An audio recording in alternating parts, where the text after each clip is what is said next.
Baik, bismillah. Assalamualaikum warahmatullahi wabarakatuh. Waalaikumsalam warahmatullahi wabarakatuh. Gimana Pak Lala kabarnya? Saya Pak, alhamdulillah. Alhamdulillah. Baik Pak Lala, nanti insya Allah Pak Lala kan akan jadi coach ya. Benar Pak Lala? Betul Pak. Sudah siap Pak Lala? Siap. Baik.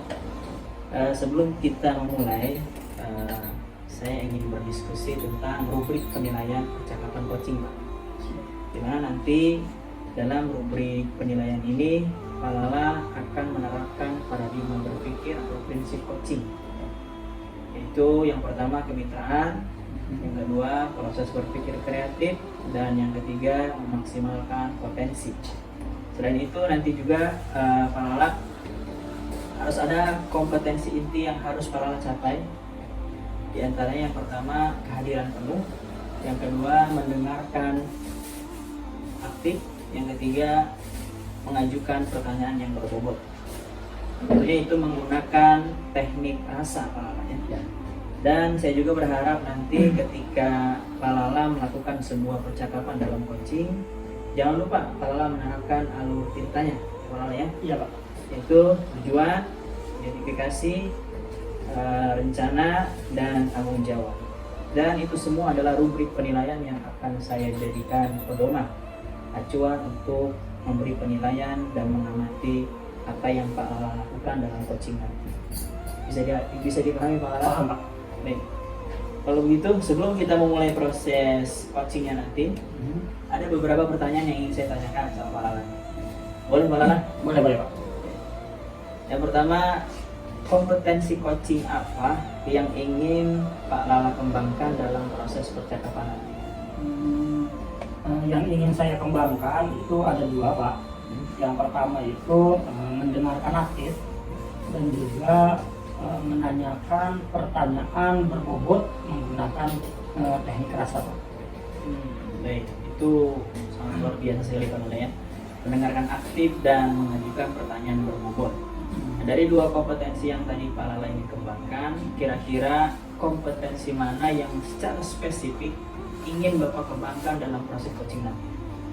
Untuk nanti kompetensi spesifiknya yaitu mendengarkan aktif Pak, supaya saya bisa menggali potensi, kemudian nanti coach saya dapat menemukan solusi yang tepat atas permasalahan yang beliau temui Pak.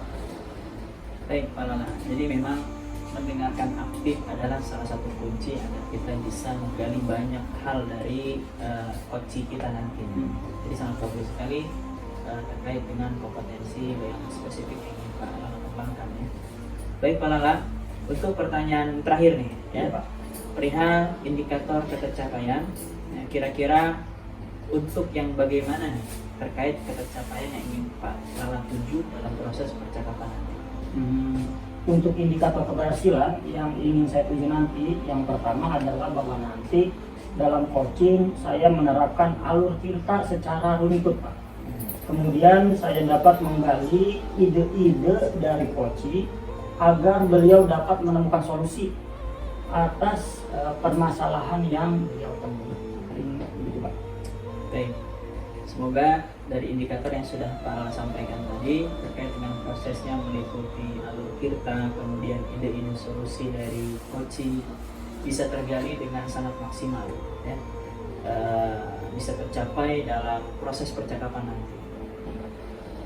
Baik, hanya itu saja mungkin yang ingin saya tanyakan Pak Lala. Selebihnya setelah ini Bapak silahkan bisa memulai percakapan coachingnya, dan saya berharap proses percakapan nanti bisa berjalan lancar sesuai dengan indikator keberhasilan dan ketercapaian yang sudah Bapak targetkan tadi. Baik Pak. Baik, terima kasih ya Pak Lala ya. Siap. Sudah siap ya? Siap. Baik, kalau gitu saya ucapkan terima kasih. Assalamualaikum warahmatullahi wabarakatuh. Waalaikumsalam warahmatullahi wabarakatuh.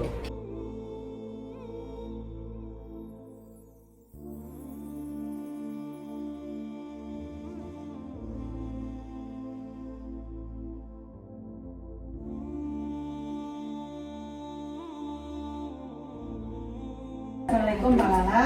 Waalaikumsalam Bapak. Ya Pak Lala, apa kabar nih? Alhamdulillah baik Bu. Bu Eva gimana kabarnya? Alhamdulillah baik juga. Ya Lala, ada waktu nggak hari ini? Iya Bu, hari ini saya kebetulan tidak sedang mengajar. Memang ada apa Bu? Saya memiliki sedikit permasalahan. Saya ingin sharing-sharing nih dengan Pak Lala. Kira-kira nih Bu, apa yang Ibu harapkan dari percakapan kita kali ini? Saya berharap ada solusi dari masalah yang saya hadapi sekarang. Oh gitu. Memangnya Bu Eva ada masalah apa? Boleh diceritakan Bu? Ya, jadi begini Pak, saya saat ini sedang mengalami situasi yang tidak nyaman ya. Jadi saya kurang semangat mengajar, terutama di kelas 12 IPA 1. Di sini kasusnya banyak anak-anak yang telat mengumpulkan tugas, kemudian anak yang banyak bercanda ketika belajar, juga anak yang suka ngobrol. Sudah saya tegur, tapi tidak ada perubahan. Nah, karena itu saya jadi malas masuk ke kelas itu, dan mungkin juga karena hal tersebut berita ini disampaikan oleh anak kelas 12 IPA 1 ini kepada kepala sekolah. Kemudian kepala sekolah itu memanggil saya. Kemudian dari situ saya merasa tambah kurang nyaman gitu dengan situasi tersebut. Sebenarnya apa sih yang membuat Bu Eva merasa kurang semangat kalau ngajar di kelas berapa itu? Kelas 12 IPA 1, dan bahkan saya lihat Ibu juga suka terlambat ya masuk ke kelas itu. Iya. Jadi Bapak tahu kan bahwa pelajaran biologi itu banyak hafalannya, sehingga ini menjadi tantangan tersendiri sih ya. Nah, ini juga menjadi masalah terutama bagi anak yang memang literasinya kurang gitu ya. Mereka jadi malas gitu untuk belajar, ditambah lagi dengan rendahnya siswa yang mengerjakan tugas. Jadi hanya beberapa orang yang mengerjakan tugas tepat waktu. Oke baik Bu, saya turut prihatin atas permasalahan yang Ibu alami. Sebelumnya Ibu itu tidak sendirian, banyak juga Bu teman-teman kita yang merasa seperti itu dan mungkin memiliki kesulitan yang sama. Untuk saat ini bagaimana kita mencari solusi untuk permasalahan ini?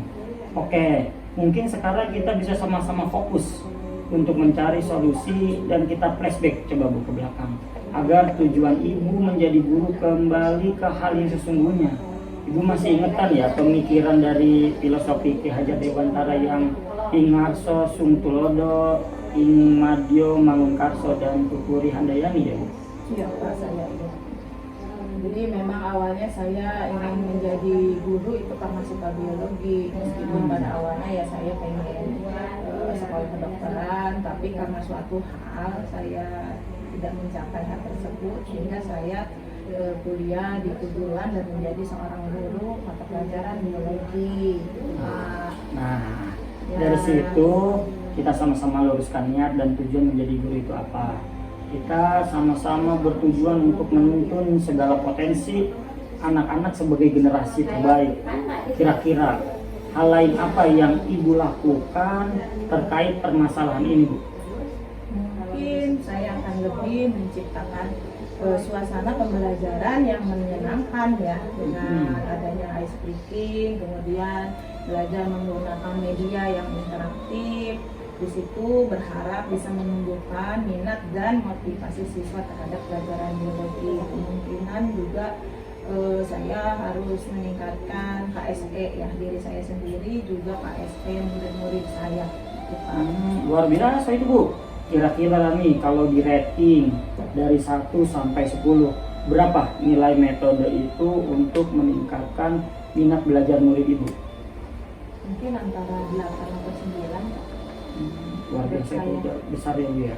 Selanjutnya nih Bu, apa saja yang akan Ibu lakukan dan bagaimana langkah-langkahnya?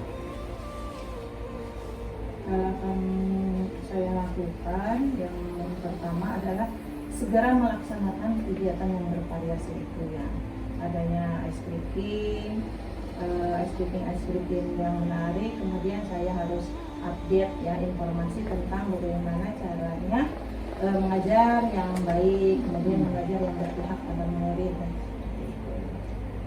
Kira-kira Bu, berapa lama Ibu membutuhkan waktu untuk melakukannya, Bu? Saya tidak membutuhkan waktu lama, Pak. Saya akan melakukannya secepat mungkin, gitu kan. Cuman mungkin untuk hasil proses ya itu pasti akan membutuhkan waktu. Oh, betul, Bu. Jadi kalau niat baik ya sebaiknya memang segera ya, Bu ya. Terus kapan nih kira-kira ya Ibu akan segera melaksanakan rencana ini? Kapan, Bu? Lebih cepat lebih baik sih, Pak. Kayaknya mulai besok deh. Saya hari ini sudah membawa dengan Pak Lala juga udah ada semangat, jadi harus besok nih saya mulai menyusun strategi. Kemudian saya harus mencari media yang interaktif ya untuk menunjang pembelajaran di kelas ini. Menurut Ibu ya, Bu ya, siapa yang akan membantu Ibu melaksanakan perbaikan yang Ibu rencanakan? Sepertinya saya akan meminta bantuan dari rekan sejawat, terutama rekan yang sama mata pelajaran dengan saya, ya, Pak. Sama-sama guru biologi. Di situ mungkin kami akan sama-sama saling memotivasi dan saling mengingatkan. Komitmen seperti apa ya yang Ibu akan lakukan?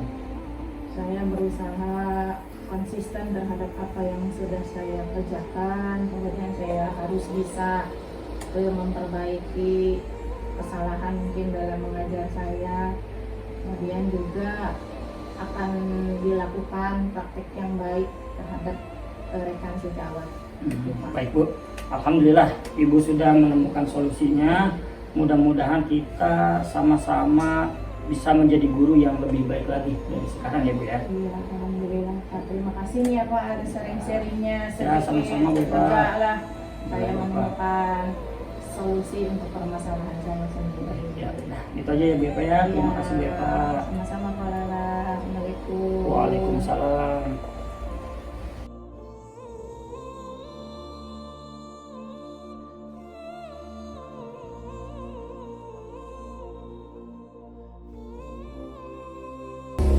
Baik Pak Lala, tadi saya sudah mengamati proses percakapan coaching yang Pak Lala lakukan dengan Ibu Eva ya. Terkait dengan proses coachingnya tadi, ini sudah ada beberapa catatan yang saya siapkan. Namun sebelum saya sampaikan catatan ini, saya ingin menanyakan beberapa hal pada Pak Lala. Boleh Pak Lala? Boleh, Pak. Baik. Bapak, untuk yang pertanyaan pertama ini, saya ingin menanyakan apa yang sudah Pak Lala lakukan tadi saat melakukan coaching, dan juga apa yang sudah menjadi indikator ketercapaian dari proses coaching yang Bapak lakukan bersama dengan Bu Eva tadi. Untuk yang saya lakukan dalam coaching tadi, saya sudah menerapkan prinsip coaching, yaitu berupa kemitraan, kemudian proses kreatif, dan memaksimalkan potensi dari coaching. Kemudian kompetensi inti yang sudah saya terapkan tadi, yaitu mendengarkan aktif dan mengajukan pertanyaan yang berbobot. Baik. Ya memang jadi yang sudah Bapak sampaikan tadi itu memang sudah sesuai dengan catatan saya yang di sini, Pak. Jadi di catatan saya, Bapak memang sudah memberikan sebuah prinsip sebagai kemitraan. Itu terbukti pada ketika Bapak ngobrol ya dengan Ibu Eva tadi, itu Bapak merasa setara, tidak ada jenjang ya, tidak ada perbedaan strata di antara Bapak dan Ibu Eva. Lalu kemudian juga sudah melakukan yang namanya prinsip proses kreatif, di mana tadi saya perhatikan dan saya catat bahwasannya Pak Lala berusaha menggali aktivitas dari coachingnya yaitu Bu Eva untuk mengeluarkan berbagai solusi-solusi terkait masalah yang dihadapi oleh Bu Eva tadi. Kemudian Pak Lala juga tadi mengajukan beberapa pertanyaan berbobot ya yang saya catat di sini agar memaksimalkan potensi dari Ibu Eva sebagai coach, dan juga Pak Lala tadi sudah memberikan kompetensi inti sesuai dengan di prasupervisi tadi ya, dimana Pak Lala mengharapkan ada dua ya terkait dengan kompetensi tadi, yaitu mendengarkan aktif dan juga mengajukan pertanyaan yang berbobot. Di catatan yang sudah saya catat ini juga sudah terlaksana oleh Pak Lala tadi ya. Dan yang paling penting dari proses tadi adalah saya sudah mencatat bahwasanya Pak Lala sudah melakukan alur tirta dengan sangat baik ya. Dimana tadi Bapak memulai dengan tujuan ya, kemudian Pak Lala juga melanjutkan dengan identifikasi masalah, lalu dilanjutkan dengan menanyakan rencana aksi dan tanggung jawab. Alhamdulillah, secara gambaran umum dari catatan saya, Pak Lala tadi sudah melaksanakan proses coaching yang sangat baik, luar biasa Pak Lala. Alhamdulillah, terima kasih Pak. Baik. Jadi ini masih ada satu pertanyaan lagi Pak Lala ya. Ini pertanyaan terakhir insya Allah ya. Jadi berdasarkan hasil coaching tadi antara Pak Lala dengan Bu Eva, kira-kira kompetensi apa lagi yang ingin Pak Lala kembangkan berdasarkan proses coaching yang sudah Pak Lala lakukan tadi?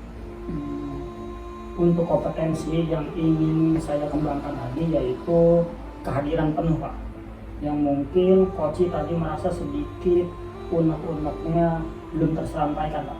Kemudian saya menggunakan mungkin salah satunya teknik stop Pak, agar coach lebih santai, lebih rileks dalam mengungkapkan permasalahan beliau. Baik, jadi tadi di dalam proses coaching tadi hal tersebut memang belum muncul Pak ya. Jadi kehadiran penuh atau present itu menjadi harapan Pak Lala ke depannya untuk dikembangkan. Dan saya berdoa di sini semoga teknik ini juga segera bisa Bapak maksimalkan untuk di kemudian hari, dan juga tidak hanya potensi ini, juga potensi yang lainnya agar semakin tajam ya ketika Pak Lala memberikan sebuah pelayanan coaching terhadap mitra Pak Lala ke depannya siapapun itu ya, bukan cuma dengan Bu Eva. Dan saya juga berharap semoga proses ini bisa menjadi bekal untuk Bapak agar nanti ke depannya ketika memberikan proses coaching juga bisa sesuai dengan harapan yang diharapkan oleh paradigma coaching ini, terutama dalam pelayanan coach tetap berpegang teguh pada alur cerita, tetap terlaksana dengan baik. Begitulah ya. Baik, terima kasih Pak Lala. Sebuah proses yang luar biasa sudah Pak Lala lakukan. Semoga bisa berdampak bagus untuk Bapak ke depannya. Ya, terima kasih banyak Pak. Baik. Assalamualaikum warahmatullahi wabarakatuh. Waalaikumsalam warahmatullahi wabarakatuh.